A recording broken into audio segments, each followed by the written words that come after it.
Ұлттық әскери патриоттық орталығының Сарыөзек филиалында біздің айбынды оқушыларымыздың, яғни кадет сыныптарының арасында ерлік сабағы өткізілді. Ерлік сабағының тақырыбы Ұлы Отан соғысының ардагері Бауыржан Момышұлының өмір жолындағы жүріп өткендердің оның батырлығы, оның соғыстағы қанатты сөздеріне, сонымен қатар әрбір шығармашылығына тоқталып, сұхбат жүргізілді.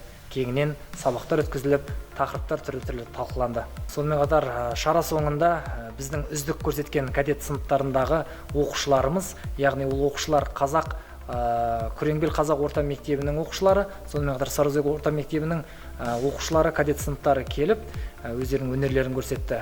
Шара соңында марапаттар тапсырылып, сонымен үздік жеңіске жеткен оқушылар анықталды.